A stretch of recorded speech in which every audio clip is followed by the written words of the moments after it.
በኮሎኔል አብይ አህመድና በኮሎኔል መንግስቱ ኃይለማርያም መካከል ምንም ልዩነት የለም። አብይ የበሻሻ ኦሮሞ ተወላጅ ሲሆን መንግስቱም የፉሪ ኦሮሞ ተወላጅ ነው። የጠላትን እቅድ አስቀድሞ ማወቅ በራስ ላይ ሊደርስ የሚችለውን ጉዳት 90% ማስቀረት ነው። አንድም ሊጎዳ የሚችልበትን ቦታ፣ ጊዜ፣ መንገድና ሁኔታ ታውቀዋለህና፣ ሁለትም ራስን በዛ ቦታ ላይ፣ በዛ መንገድ ላይ፣ በዛ ሁኔታ ላይ ታዘጋጃለህና። የሁላችን ጠላት የሆነው የአብይ አህመድ አንዱ እቅድ ደግሞ እየተመናመነ የሚገኘው መከላከያ በአፈሳ መንገድ በመተካት እስከ መጨረሻው የወጣቶች እልቂት ድረስ መዋጋት ነው። ይህንን እቅዱን ማኮላሸት ደግሞ ከፋኖና ከኢትዮጵያ ሕዝብ በተለይ ከወላጆች ይጠበቃል። ዛሬ በዚህ ዙሪያ ከነመፍትሄው አጭርና ግልጽ ትንታኔ እንሰጣለን። ይህ አዲስ ትውልድ ሚዲያ ነው። ውድ አማራውያንና ኢትዮጵያውያን እንዲሁም የአማራ ትግል ደጋፊዎች ሰላምታዬ በያላችሁበት ይደርሳችሁ። አዲስ ትውልድ ሚዲያን ላይክ፣ ሼር፣ ሰብስክራይብ እና ኮሜንት በማድረግ ቤተሰብ እንድትሆኑ በአክብሮት ጠይቃለሁ። ይህን በማድረጋችሁ ብቻ እኛን እየደገፋችሁን ነውና ሰብስክራይብ ማድረግ አትርሱ። ኢትዮጵያ ካስተዳደሯት መሪዎች መካከል በጭካኔ፣ በስልጣን ወዳድነት፣ በውጭ ኃይሎች ተላላኪነት እንደ አብይ አህመድ ያለ መሪ ገጥሟት አያውቅም። እንደተለመደው ወቅታዊና የወደፊቱን የሀገራችን ፖለቲካ ሁኔታ በታሪክ እያሸን ዛሬም እንደሚከተለው ተመልክተነዋል። ለዛሬው ትንታኔያችን መነሻ ደርግን እንጠቀም። ደርግ ከሰኔ 21 1966 እስከ 1983 ዓመተ ምህረት በኢትዮጵያ ሰፍኖ የነበረው የወታደራዊ አገዛዝ ስርዓት አይነት ነበር።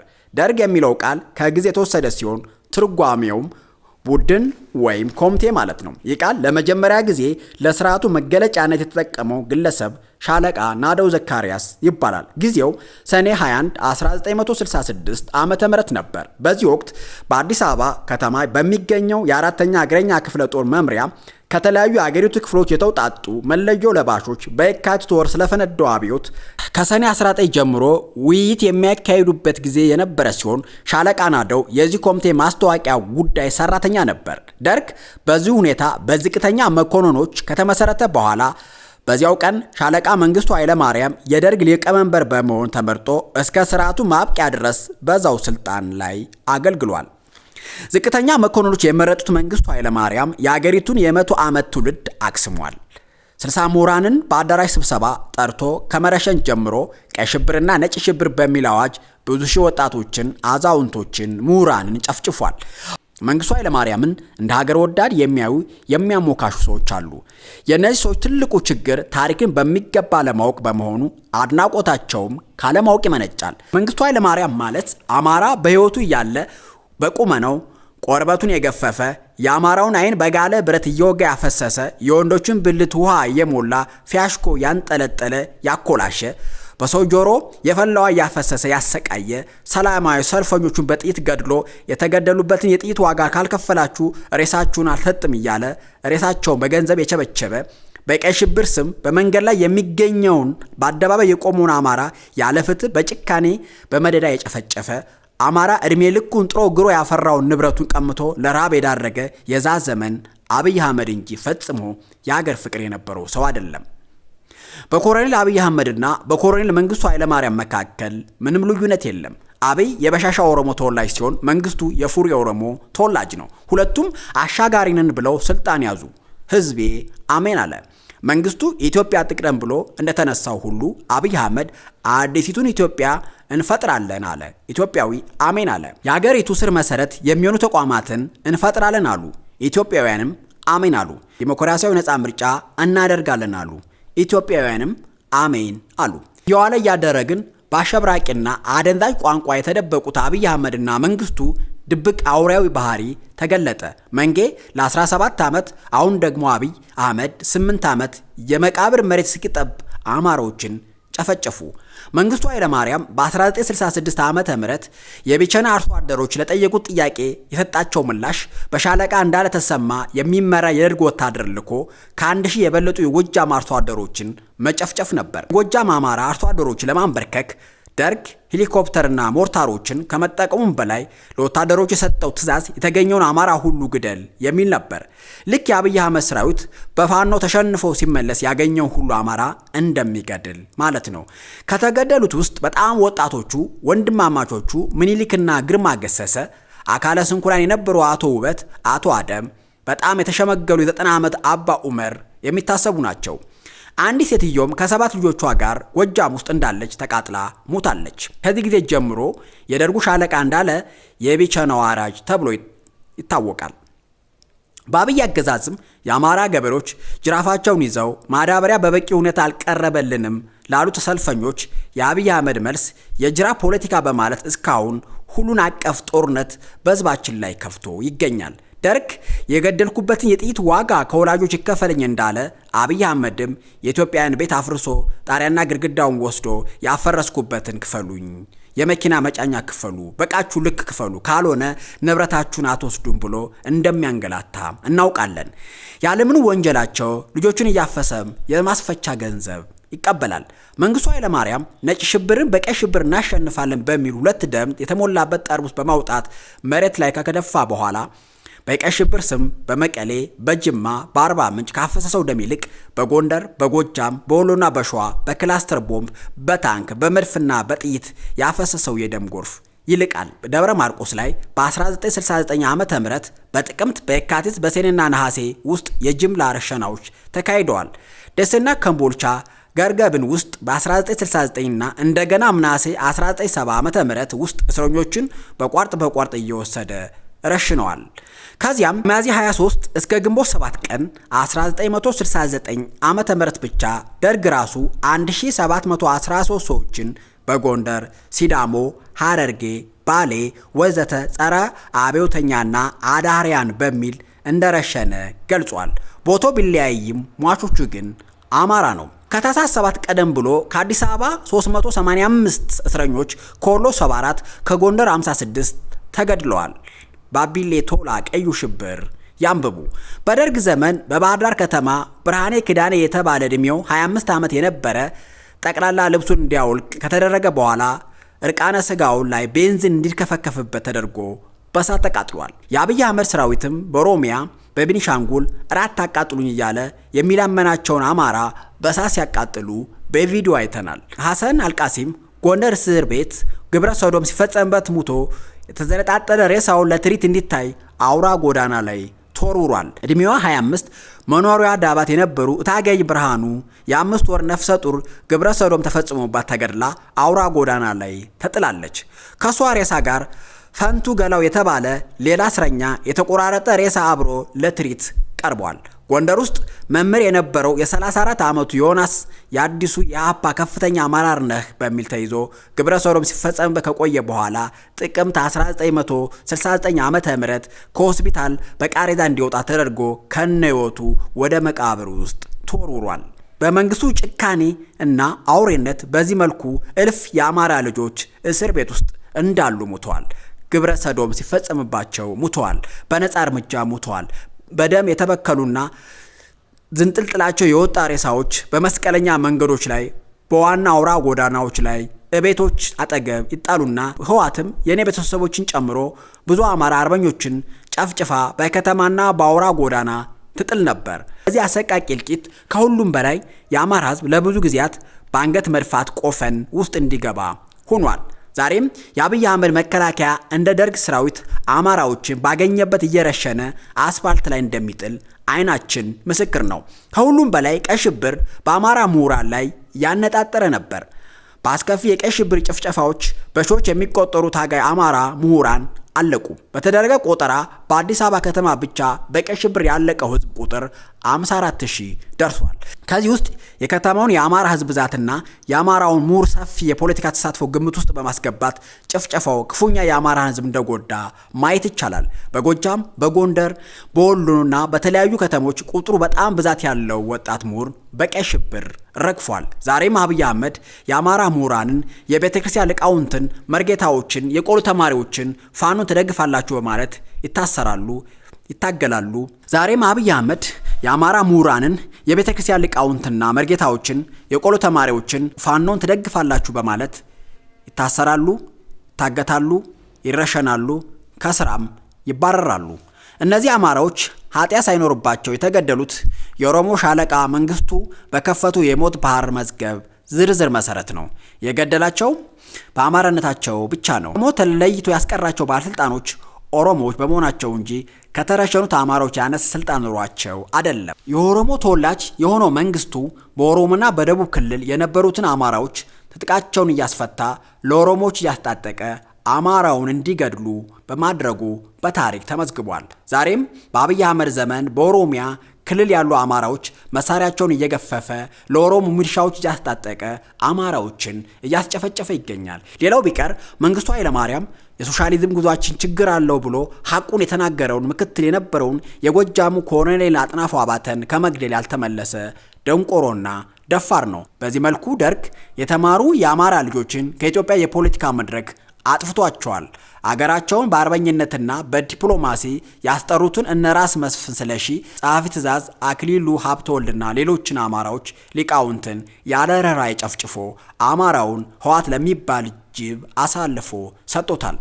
ከነዚህ አገር ወዳድ መሪዎችና የጦር መሐንዲሶች በደርግ ቢላዋ መታረዳቸው የተፈጠረው ብሔራዊ ክፍተት እንዳለ ሆኖ አማራውን ለማጥፋት ለተነሱት ሻዕቢያ፣ ህወሓትና ኦነግ ተዋግተው የማያገኙትን ድል አጎናጽፏቸዋል። ጸረ አማራ ጎሳ ተኮር ፌዴራሊዝም መሰረት ሊይዝ የቻለው ከዚህ ጭፍጨፋ በኋላ ነው። እብሪት፣ ድንቁርናና ስካር ናላቸው ያዞረው የደርግ አለቆች አገር ወዳድ አማራዎችን በጅምላ ጨፍጭፈው ሲጨርሷቸው የአማራ ታሪካዊ ጠላቶች ምዕራባውያን ክፍተቱን ተጠቅመው ለህወሓት አስፈላጊውን ድጋፍ በማድረግ የሚፈልጉትን አገልጋይ መንግስት በሚኒሊክ ቤተ መንግስት አስገብተዋል። ስለሆነም መንግስቱን የሚያደንቁ ሰዎች የድንቁርና አድናቆት ካልሆነ በስተቀር የሚደነቅበት አንዳች ምክንያት የለም።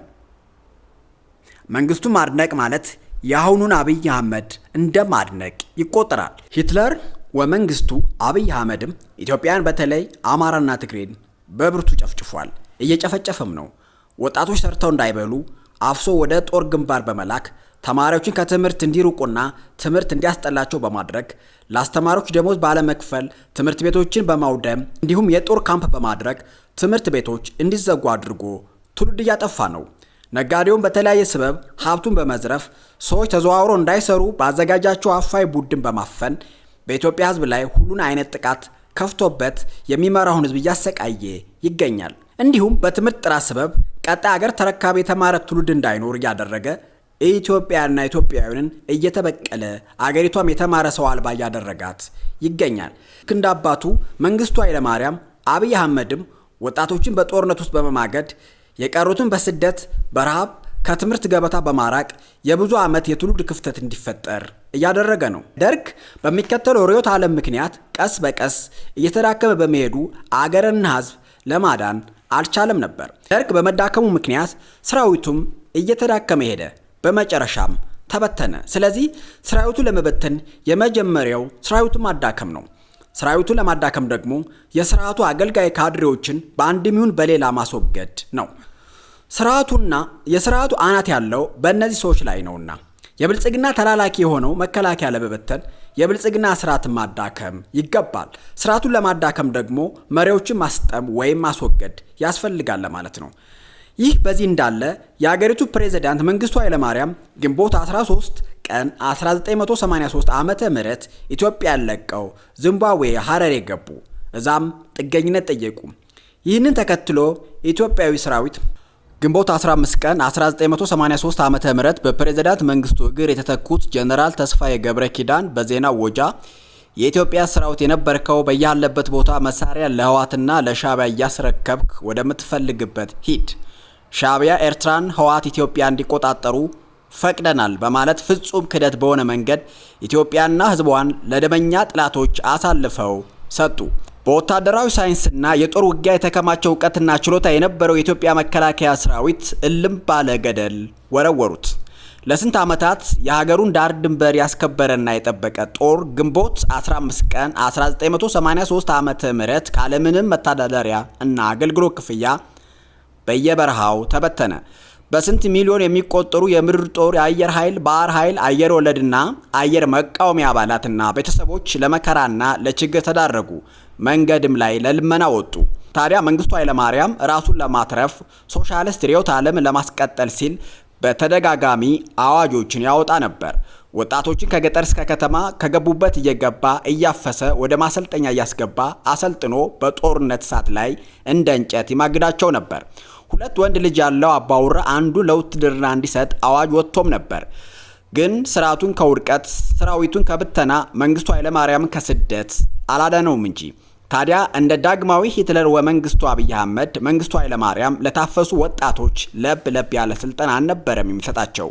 ጥንቅቅ ያለ ስልጠናና ጥንቅቅ ያሉ ወታደር ሆነው ይወጡ ነበር። ግን ያ ሁሉ አፈሳ፣ ያ ሁሉ ስልጠና መንጌን ከመሰደድ እነሱ በበረሃ ከመበተን አላዳናቸውም።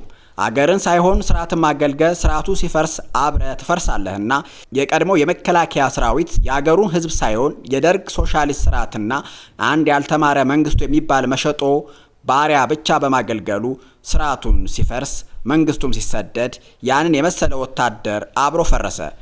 እንደ አረጃ አገልጋይ ውሻ በጫካና በበረሃ ተጣለ። የኢትዮጵያ ህዝብ ሳይሆን የብልጽግና ቡድንና አብይ ብቻ የምታገለግልና የምትለላክ ምንም ብትታጠቅ አብይን ከስደት አንተን ከመበተን አትድንምና በጊዜ ከህዝብ ጋር ህዝብን ያሸነፈ ኃይል የለምና። ንጉሱም ደርግም ኢህአዴግም ከህዝብ ጋር ጦርነት ውስጥ ገቡ። ግን ሁላቸውም ወደቁ። እነሱን ለማዳን ይታኮስ የነበረ በየጫካው ወድቆ ቀረ። ህዝብ አሸንፎ እንደቀጠለ ነው። ዛሬም ከህዝብ ጋር ግብ የገባው ብልጽግና ከመሸነፍ አይድንም፣ ያውም በቅርብ። በነገራችን ላይ አብይ አህመድ መከላከያ እንደሚበትነው ለመከላከያ እንደማያስብና እንደ ተራ አገልጋይና ባሪያ እንደሚያቸው በተግባር አሳይቷል። ማስረጃው ደግሞ አብይ በደረሰበት ሽምቅ ውጊያ ተሸንፎ ከትግራይ ሲወጣ በትግራይ ምድር ተበትኖ የነበረው መከላከያ ሳይሰበስብ እነሱም ሳያውቁ ወተናል ብሎ ሳይናገር እንደ ደርጉ አዲስ ተሿሚ ጀነራል ተስፋዬ ገብረ ኪዳን ጥለናችሁ ወተናል እጃችሁ ለቲዲኤፍ ስጡ ብሎ በሚዲያ የሚናገርና በቲዲኤፍ እንዲገላቱ በረሃብ እንዲሞቱ አድርጎ በተግባር ከሃዲ ባህሪውን ራስ ወዳድነቱን አሳይቷል። አሁንም አብይ አህመድ በአማራ ፋኖ ተጋድሎ ተሸንፎ ከሀገር ሲወጣ አይደለም ለመከላከያ ሊናገር ይቀርና ለሚስቱ ዝናሽ ታያቸው ሳይናገር ባላችሁበት ግንባርና ጫካ በትኗችሁ ዱባይ እንደሚገባ እሙን ነው። አብይ ልክ እንደ መንግስቱ ኃይለማርያም ስልጣኑን ለማቆየት ይህንን ጸረ ባህል፣ ጸረ ሃይማኖት፣ ጸረ ዘር፣ ጸረ ስነ ምግባር የሆነውን ስርዓት ለማስቀጠል ወጣቶችን እያፈሰ ይገኛል። የቆሎ ተማሪዎችን ሳይቀር እድሜያቸው 12 ዓመት ከሆናቸው ህጻናት ጀምሮ ማፈሱ ስንመለከት ከፍተኛ የወጣቶች እልቂት እንደሚከሰት ማሳያ ነው። አዎ ዳግማዊ ሂትለር አብይ አህመድ ይህንን ጦርነት በአማራ ክልል ውስጥ የሚፈልገውና የሚያራዝመው ሁሉንም የአማራ ወጣቶች በፋኖና በብልጽግና ተቧድነው ተጨፋጭፈው እንዲያልቁም ነው። አዲስ አበባን ጨምሮ በተለያዩ ከተሞች በብዛት እየታፈሰ ያለው የአማራ ወጣት ነው። ያው በሁለት ቡድን አማራን ከፍሎ ማጥፋት ነውና አማራን በመከላከያ ስም አስገብቶ አማራዎችን በአማራ ወንድሙ የዘር ማጥፋት ስራ እንዲካሄድበት ለማድረግ ነው። ግን ለማስቀረት ዋናው ዘዴ ደግሞ ከክልሉ ትግል ጎን ለጎን ትግሉን ከክልሉ ውጭ ማድረግ ይገባል። ያ ካልሆነ የአማራ ወጣት 50% በዚህ ትግል ያልቃል ብዬ እገምታለሁ። እንዲህ ስንል ደግሞ ይህ ጦርነት ወይም ትግል አማራን ብቻ የሚበላ እንዳይመስል። ጦርነቱ አባይም ማዶ ከተሻገር ቀን ጀምሮ ሁሉንም በሚባል ደረጃ የኦሮሞ ወጣቶችን ታፍሰው በመከላከያ ማሊያ የዘር ማጥፋት ይካሄድባቸዋል። ያው ህዝብን ቅነሳውን ከነቢልኬት ተቀብሏልና። እስካሁን የአብይ አፈሳ በብዛት የሚያተኩረው ደግሞ የኦርቶዶክስ ሃይማኖት ላይ እንደሆነ በአማራ ክልልና በሁሉም ክልሎች በተደረገው ጥናት ያሳያል። አማራ ክልል የቆሎ ተማሪዎች ማፈሱ እንዲሁም በስፋት አፈሳ በሚደረግባቸው አዲስ አበባ፣ ኦሮሚያና ደቡብ 99% ኦርቶዶክሶች ናቸው።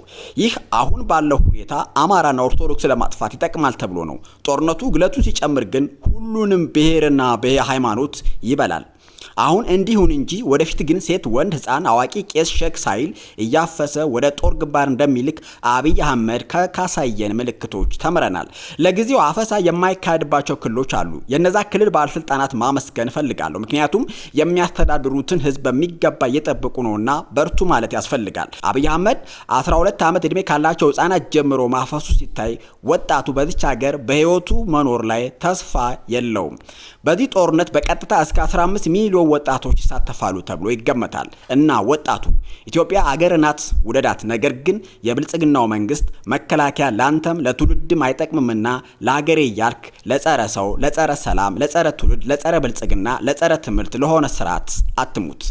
ለአብይ አህመድ ስርዓት የምትዋጋ ከሆነ እመነኝ አገርን አትወዳትም። በተቃራኒው የአብይ አህመድ ቡድን የሆነውን የብልጽግና መንግስት የምትፋለም ከሆነ ካንተ በላይ አገሬ ኢትዮጵያን የሚወዳት የለም። ወጣቱ አገርን የምትወድ ከሆነ ይህንን የተማረ ትውልድ የሚያጠፋው ተዘዋውረ እንዳትሰራ የሚያደርግን፣ ነግደ እንዳትኖር ሰርተ እንዳትበላ የሚያደርግና የሰራኸውን ሀብት በመብራት፣ በውሃ፣ በግብር፣ በበጎ ፍቃድ፣ በኬላና በተለያዩ ስበብ እየዘረፈ ወደ ጥልቅ ድህነት የሚጥልህን አገርን ለውጭ ዜጎችና መንግስቶች የሚሸጠውን መፋለም ይገባሃል። ትህነግ ከፋኖ ያነሰ አደረጃጀትና ቁጥር ነበራት፣ ግን በአፍሪካ ምርጡን የደርግ ሰራዊትን አሸነፈች። ደርግ ከብልጽግና በላይ ጠንካራ ሰራዊትና ከፍተኛ የህዝብ ድጋፍ ነበረው፣ ግን ሰባት ሆኖ በጀመሩት ትግል ተሸንፎ ወደቀ። ታዲያ ከትህነግ በላይ ከፍተኛ አደረጃጀት፣ ህዝብና ሀብት ያለው ፋኖ ይህን ደካማ ሰራዊትና ህዝብ ድጋፍ የሌለው ብልጽግና ፋኖን ማሸነፍ ይችላል ብለህ አትጠብቅ። ፋኖ ክፍተቶችን በፈታ ማግስት ፊቱ የሚቆም ኃይል አይገኝምና። በነገራችን ላይ አብይ ሰዎችን ሲሰብክ የሚወስዳቸው ኢንሳ አየር ኃይል ግቢ ነው። ታዲያ ይህን የተመለከቱ አርቲስቶች፣ ቲክታከሮች፣ አክቲቪስቶች ይህን የታጠቀ መንግስትማ ፋኖ በፍጹም አያሸንፈውም ይላሉ። የደርግን ሰራዊት ቁመና፣ ትጥቅና የደርግን አወዳደቅ አስተውሉ ማለት እፈልጋለሁ። ወጣቱ ለምን ሲያፍሱ ዝም ትላለህ? ብሔራዊ አገልግሎት ሲሉ ለምን ትጃጃላለህ? በሌሎች ሀገሮች ወጣቶች ብሔራዊ አገልግሎት የሚሰጡት የሚሞቱላት ሀገራቸው የሚገባቸውን ክብር ለህዝባቸውና ለራሳቸው ስለምትሰጥ ነው። በሀገራቸው ቀና ብለው እንጂ ተሸማቀው ስለማይኖሩ ነው። እኛ ግን ብሔራዊ አገልግሎት የምንሰጥበት መንግስታዊ ስርዓት የለም። ይህ ስርዓት ብሔራዊ አገልግሎት የምትሰጠው ሳይሆን ከብሔሮች አናት ላይ አሽቀንጠረን መጣል የሚገባን ስርዓት ነው። ዘግዝቆ የሚሰቅልህ፣ በቁሙ የሚያቃጥልህ፣ በራብ ለሚገልህ፣ ሀብትን ለሚዘርፈው፣ ፈጽሞ ለሚንቅህ፣ ደደብና የሚያስተውል ህዝብ ለሚል ስርዓት ብሔራዊ አገልግሎት፣ ፖሊስ፣ መከላከያ እያልክ ለራስ ተራ ባሪያ ሆነ ትውልዱንስ ለምን ባሪያና ቀጣይነት ያለው ገፈት ቀማሽ እንዲሆን ታደርገዋለህ? ከምር ይህ መንግስታዊ ስርዓት የምትታገለው ወይስ የምትታገልለት? ይቺ ሀገር የምትታገላት ወይስ የምትታገልላት? አብይ እኔን ለማዳን ታገል ሲልህ አንተ ለኔ ምን አድርገህልኛል እና እታገልልሃለሁ በለው። በዚህ ትግል በብዙ ሚሊዮን የሚገመቱ ኢትዮጵያውያን በቀጥታ ጦርነቱ ተሳተፋሉ። ይህ ከባድ ውድመት እንደሚያስከትል ይታመናል። ታዲያ ተፋላሚ ኃይሎች የአብይን ጊዜ ማሳጠር ላይ ስልቶችን መቀመር ይገባቸዋል። አንዱ የአብይ ጊዜ ማሳጠሪያ አፈሳን ማስቀረት ነው። እንደሚታወቀው በአፈሳ የሚሳተፉ የጸጥታ ኃላፊዎች፣ የፖሊሶች፣ ሚኒሻዎች፣ ደህንነቶች ናቸው። ታዲያ ልጁ የታፈሰበት ወላጅ በእነዚህ አካላት ላይ እርምጃ መውሰድ ይገባዋል። የዘመዱ ደም ለመመለስ ጫካ ይገባ የነበረው ትውልድ ዛሬ እናቱን፣ አባቱን፣ ልጁን፣ ዘመዱን አፍሶ በጦርነት ማገዶ ሲያስገድለው ፖሊስ፣ ሚኒሻ፣ ደህንነት፣ የጸጥታ መሪ ጠብቆ መድፋት ይገባዋል። ካልሆነ የልጁ ገዳይ የልጁና የአባቱ ስንፍና እንጂ አፋሹ ኃይል አይደለም። ፖሊስ፣ ሚኒሻ፣ አድማ ብተና፣ ደህንነት ስርዓቱ ማዳን ከፈለገ ሂዶ ገጥሞ ያድነው እንጂ የኢትዮጵያን ሕዝብ በግድ እያፈሰ እሱ የሚኖርባት የኢትዮጵያ ወጣት የሚሞትባት ሀገር አንፈልግም። ፋኖም የትግሉ ዋና ታርጌት አድርጎ መንቀሳቀስ ያለበት የሚኒሻ መሪዎችን፣ የፖሊስ ኃላፊዎችን፣ የደህንነት ሰዎችን ነው። እነሱ ካስወገደ በተዘዋዋሪ መከላከያን በተነ ማለት ነው። አፍሶ የሚያስገባ የለምና። በአርማጮ ምድር የ14 ዓመት ታዳጊ ልጅን አስገድደው ወደ መከላከያ ማሰልጠኛ ሊወስዱ የነበሩ የአገዛዙ ዙፋን ጠባቂ የአረመኔው መከላከያ ሰራዊት አባላት የልጁ አባት በወሰደው እርምጃ ሶስቱን ገድሎ ልጁን ካፈና አስጥሎታል። ይህ የሁሉም ኢትዮጵያውያን ወላጆች፣ ወንድሞች፣ እህቶች እርምጃ ሊሆን ይገባል። ልጆች ታፈሱ ብሎ የሚያለቃቅስ አባወራ እሱ አባት ሳይሆን ፈሪና ቦቅቧቃ አባት ነው። ወጣቶችም ራሳችሁን ካፈሳ ተከላከሉ። ታፍሼ መጣው አይሰራም። መታፈስ በራሱ ፈሪነት ነው። ፈሪነት ደግሞ ከሞት አያድንምና። በነገራችን ላይ ጦርነቱ አባይን ሲሻገር ሁሉም አካባቢ ትግሉ ይጧጧፋል። አፍሳለሁ አታፍሰኝ የሚል ግብ ይመጣል። ያኔ ይደበላለቃል። ዛሬ የሰላም አየር የሚተነፍሰው ከተሜ ነገ ከአማራ ክልል በላይ ሰላም ያጣል። አዎ ከአማራ ክልል በላይ ሰላም ያጣል። እና ውድ ፋኖች ተነስ፣ አምጽ አትበሉት። ራሱ መንግስት እንዲያምጽ ያደርገዋል። አብይ አስተዳደር ያልተማረረ ነጋዴ፣ የመንግስት ሰራተኛ፣ የቀን ሰራተኛ፣ ለማኝ ሳይቀር የለምና። ታዲያ የእናንተ ተግባር በውስጥ ማደራጀት፣ በመሳሪያ ኃይል ደጀን መሆን ብቻ ነው። ብቻ ትንሽ ትግሉን ጫን አድርጉት እንጂ ያኔ በራሱ አብዮቱ ይፈነዳል። አፋሾችን መግደል፣ የአፋሽ ዘመድና ቤተሰብ ላይ እርምጃ መውሰድ፣ አፋሾችን መግደል፣ የአፋሽ ዘመድንና ቤተሰብ ላይ እርምጃ መውሰድ ከሁሉም ወላጆችና ታጋይ ፋኖች ይጠበቃል። ያኔ አፋሽና ታፋሽ አይኖርም። አፈሳ ከቆመን ደግሞ መከላከያ የለም። መከላከያ ከሌለ ደግሞ ብልጽግና የለም ለማለት ነው። በኢትዮጵያ ታሪክ ፍትህን ፍለጋ የሚደረግ የመጨረሻው የእርስ በርስ ትግል ይሆናል የአሁኑ ትግል። ምክንያቱም በአዲስ ትውልድ፣ በአዲስ አስተሳሰብ፣ በአዲስ ተስፋ ወይም ስርዓተ መንግስት ለመመስረት የተጀመረ ትግል ነው። ከአውሮፓ ከቻይና የተቀዳው የደርግ የኢህአዴግ የብልጽግና ስርዓትና አስተሳሰብ ለሁሉም በሁሉም በሆነ በአዲስ አስተሳሰብ ይተካልና አዲስ ትውልድ ሚዲያም አዲስ ትውልድና አዲስ አስተሳሰብ በመገንባት ላይ የራሱን አሻራ በማኖር ላይ ነው። ታዲያ ላይኳን በመጫን ሼር በማድረግ ኮሜንት በመስጠት በተለይ ሰብስክራይብ በማድረግ ደግፉን፣ አበረታቱን። አመሰግናለሁ።